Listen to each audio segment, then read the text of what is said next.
राजा परीक्षित के विविध प्रश्न। राजा परीक्षित ने कहा, भगवान, आप वेद वेत्ताओं में श्रेष्ठ हैं।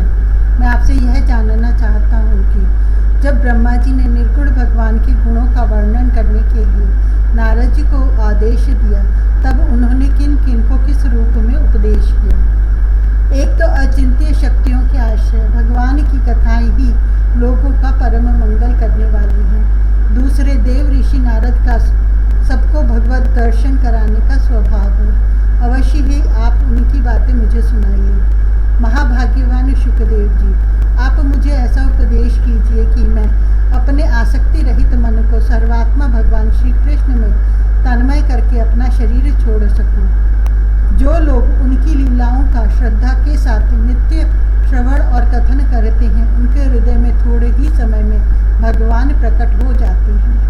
श्री कृष्ण कान के छिद्रों के द्वारा अपने भक्तों के भावमय हृदय कमल पर जाकर बैठ जाते हैं और जैसे शरद ऋतु जल का गंदलापन मिटा देती है, वैसे ही वे भक्तों के मनोमल का नाश कर देते हैं। जिनका हृदय शुद्ध हो जाता है, वह श्री कृष्ण के चरण कमलों को एक क्षण के लिए भी नहीं छोड़ता। जैसे मार्ग के समस्त क्लेशों से छूटकर घर आया हुआ पथिक अपने घर को नहीं छोड़ता। भगवान, जीव का पंचभूतों के साथ कोई संबंध नहीं है, फिर भी इसका शरीर पंचभूतों से ही बनता है, तो क्या स्वभाव से ही ऐसा होता है अथवा किसी कारणवश? आप इस बात का मर्म पूर्ण रीति से जानते हैं। आपने बतलाया कि भगवान की नाभि से वह कमल प्रकट हुआ जिसमें लोकों की रचना हुई। यह जीव अपने सीमित अवयवों से जैसे परिच्छिन्न है, वैसे ही आपने परमात्मा को भी सीमित अवयवों से परिच्छिन्न सा वर्णन किया।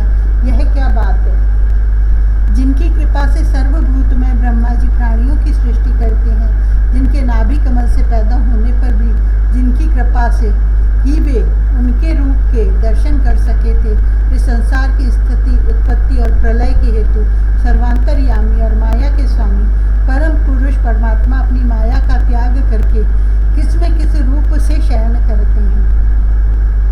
पहले आपने बतलाया था कि विराट पुरुष के अंगों से लोक और लोकपालों की रचना हुई, और फिर यह भी बतलाया कि लोक और लोकपालों के रूप में उसके अंगों की कल्पना हुई। इन दोनों बातों का तात्पर्य क्या है? महाकल्प और उनके अंतर्गत अवान्तर कल्प कितने हैं? भूत, भविष्यत और वर्तमान काल का अनुमान किस प्रकार किया जाता है? क्या स्थूल देह अभिमानी जीवों की आयु भी बंधी हुई है?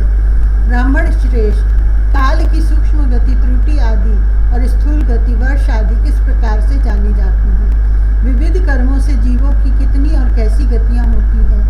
देव, मनुष्य आदि योनियां सत्व, रज, तम, इन तीन गुणों के फलस्वरूप ही प्राप्त होती हैं। उनको चाहने वाले जीवों में से कौन कौन किस किस योनि को प्राप्त करने के लिए किस किस प्रकार से कौन कौन कर्म स्वीकार करते हैं?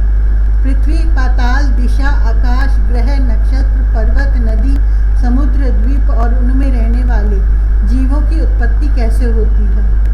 ब्रह्मांड का परिमाण भीतर और बाहर दोनों प्रकार से बतलाइए। साथ ही महापुरुषों के चरित्र, वर्णाश्रम के भेद और उनके धर्म का निरूपण कीजिए। युगों के भेद, उनके परिमाण और उनके अलग अलग धर्म तथा भगवान के विभिन्न अवतारों के परम आश्चर्यमय चरित्र भी बतलाइए। मनुष्यों के साधारण और विशेष धर्म कौन कौन से हैं? विभिन्न व्यवसाय वाले लोगों के, राजऋषियों के और विपत्ति में पड़े हुए लोगों के धर्म का भी उपदेश कीजिए।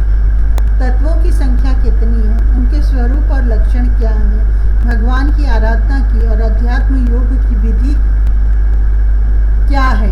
योगेश्वरों को क्या क्या ऐश्वर्य प्राप्त होते हैं और अंत में उन्हें कौन सी गति मिलती है? योगियों का लिंग शरीर किस प्रकार भंग होता है? वेद, उपवेद, धर्मशास्त्र, इतिहास और पुराणों का स्वरूप एवं तात्पर्य क्या है? समस्त प्राणियों की उत्पत्ति, स्थिति और प्रलय कैसे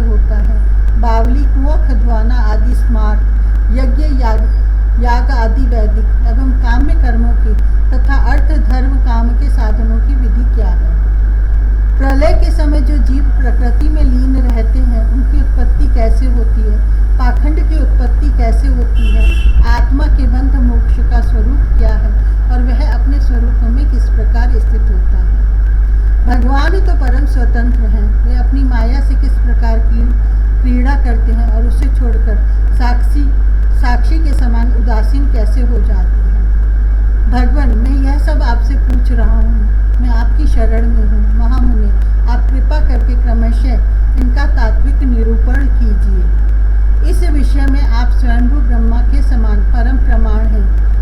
दूसरे लोग तो अपनी पूर्व परंपरा से सुनी सुनाई बातों का ही अनुष्ठान करते हैं। ब्राह्मण, आप मेरी भूख प्यास की चिंता न करें। मेरे प्राण कुपित ब्राह्मण के शाप के अतिरिक्त और किसी कारण से निकल नहीं सकते, क्योंकि मैं आपके मुखारविंद से निकलने वाली भगवान की अमृतमय लीला कथा का पान कर रहा हूँ। सूत जी कहते हैं, शौनक आदि ऋषियों, जब राजा परीक्षित ने संतों की सभा में भगवान की लीला कथा सुनाने के लिए इस प्रकार प्रार्थना की, तब श्री शुकदेव जी को बड़ी प्रसन्नता हुई। उन्होंने उन्हें वही वेद तुल्य श्रीमद् भागवत महापुराण सुनाया जो ब्राह्म कल्प के आरंभ में स्वयं भगवान ने ब्रह्मा जी को सुनाया था। पांडुवंश शिरोमणि परीक्षित ने उनसे जो जो प्रश्न किए थे वे उन सब का उत्तर क्रमशः देने लगे।